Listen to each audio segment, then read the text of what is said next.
Hi folks, it's Chet from Tag Along with Chet here. Well, as some of you probably know, I have a garden that I have beside my hangar, and I don't have water here, so I basically have to hope for rain, which sometimes is far and few between in this part of the world. The garden that I've got is right here. Not quite sure what this is. I believe these are cucumbers, which somehow popped up from probably some cucumber seeds that inadvertently got put in there. I still have some carrots. The potatoes are all gone. We've eaten all those. And we still have beans, yellow and green beans. Now, I didn't realize that the green beans I thought they were just green beans, but turns out they were green pole beans. And I didn't have a sufficient structure for them to climb on, so they ended up. I ended up putting some stakes and stuff in there, and they're just coming out now, which is kind of good. Now the water supply that I have, I'll show you that in a minute where I get it from. But basically, here's the hose that I've got hanging out here, and it runs all the way to the corner of the hangar out there where I have the containers for the water. Now originally I had a barrel and I still have it here, but I just use it for doing the flowers and stuff like that, and comes out of one of the eave troughs, downspouts. The only problem with that is there's not enough in it for what I need. And you'll notice I've got it latched down on that bit of a pallet that I built on the bottom. The reason for that is when you get a good wind out here, if there's nothing in it, well, well, there's a dog. Hi Piper, how you doing? Hey? Yeah, the reason why I've got it latched down is because when the wind comes and there's nothing in it, it has a habit of disappearing. So I've tied it down.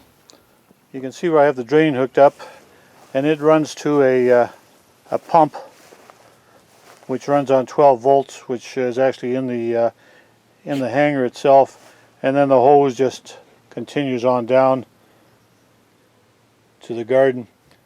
Now it turns out I bought this particular blue container, and then I found out that wasn't enough water either. So eventually, I got a second one, and fortunately that one didn't cost me anything because I picked it up at our local dump out here, where you can find all sorts of goodies.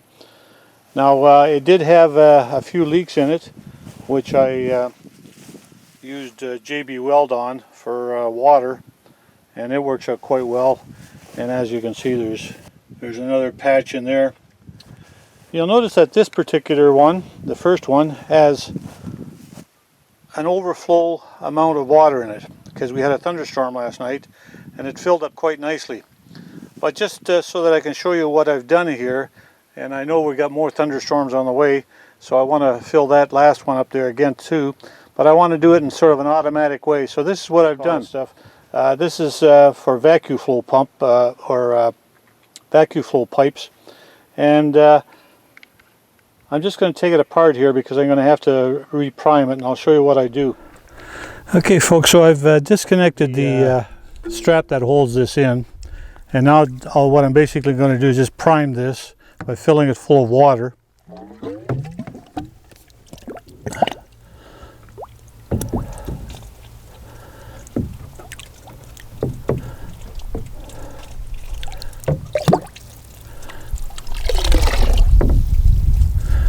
Okay.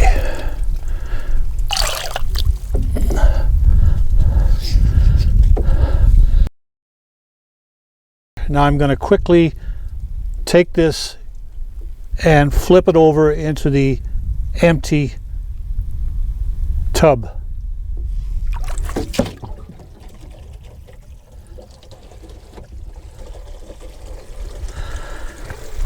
Okay, I'll show you how it works. Okay, so this one here, as you can see, is filling up quite nicely. And the reason why it's filling up is because this one here has a lot more water pressure. It's pushing the water pressure up through this pipe and down in this, and then by the time they equalize, it'll be the same. So when we get the next thunderstorm, dumping the water from my eave trough into here, it'll equalize both of them. So as this one fills up and gets more pressure, it'll put it into this one. Well, there you are, folks. The both tanks or tubs are now at equal levels,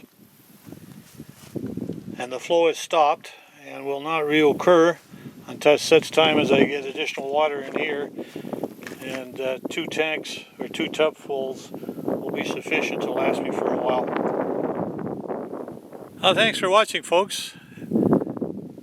So now at least you know how I get my water, and I'm trying to stay self-sufficient out here, because to get a water line put in here would cost a horrendous amount of dollars, so I just try and stay away from that and become self-sufficient as I am with the solar power.